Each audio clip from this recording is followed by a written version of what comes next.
اعوذ باللہ من الشیطان الرجیم، بسم اللہ الرحمن الرحیم۔ آج ہم بات کریں گے پارہ نمبر 6 کے ایک نقطے پر۔ ترجمہ سماعت فرمائیں۔ اس بات کو پسند نہیں فرماتا کہ کوئی کسی کو علانیہ برا کہے مگر وہ جو مظلوم ہو، اور اللہ سب کچھ سنتا ہے، جانتا ہے۔ اگر تم لوگ بھلائی کھلم کھلا کرو گے یا چھپا کر یا برائی سے درگزر کرو گے تو اللہ بھی معاف کرنے والا ہے، صاحب قدرت ہے۔ یہ سورۃ النساء کی آیت ہیں 148 اور 149۔ اس آیات میں اللہ تعالیٰ نے برائی کو سخت منع فرمایا ہے کہ کوئی کسی کو علانیہ برا کہے، ہاں مگر وہ جس پر ظلم ہوا ہو وہ کسی کو علانیہ برا کہہ سکتا ہے، نہ کہ وہ بندہ کہ جس پر ظلم بھی نہ ہوا ہو اور وہ کسی کو چوک چوراہوں میں انسانوں کے اندر اس کی برائیاں کرتا پھرے۔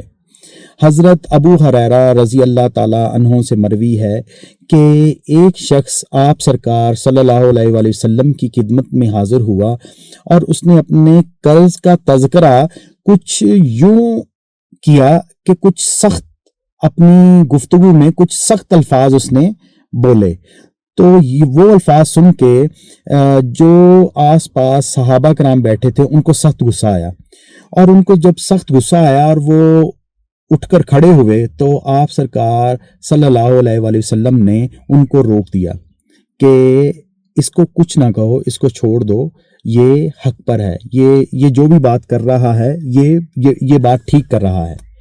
تو آپ سرکار نے اس کو صحابہ کرام کو منع فرما دیا کہ اس کو کچھ نہ کہا جائے، کہ یہ حق پر ہے۔ اور دوسری جگہ اللہ رب العزت فرماتے ہیں کہ اگر تم لوگ بھلائی کھلم کھلا کرو یا چھپا کر کرو یا برائی سے درگزر کرو تو خدا بھی معاف کرنے والا اور صاحب قدرت ہے۔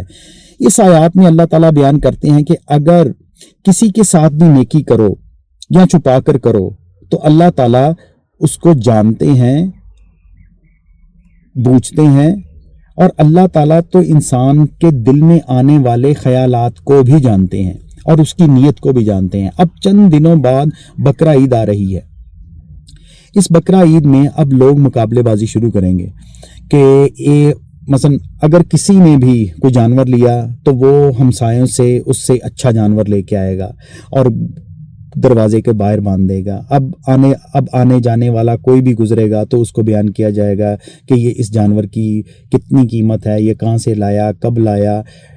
جبکہ اللہ تعالیٰ قرآن پاک میں یہ فرماتے ہیں کہ یہ جو تم قربانی کرتے ہو نہ تو اس کا گوشت مجھ تک پہنچتا ہے نہ اس قربانی کا خون مجھ تک پہنچتا ہے، صرف اور صرف مجھ تک تمہاری نیت پہنچتی ہے۔ تو بات کرنے کا مقصد یہ ہے کہ عملوں کا دار و مدار نیتوں پر ہے۔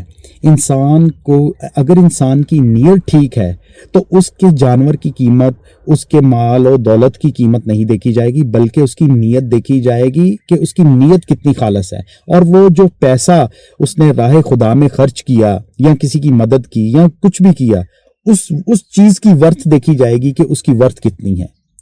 تو امید ہے کہ آپ کو اس نقطے میں بہت سی چیزیں سمجھنے، غور و فکر کرنے کو ملیں گی۔ ملتے ہیں اگلے نقطے کے ساتھ، فی امان اللہ۔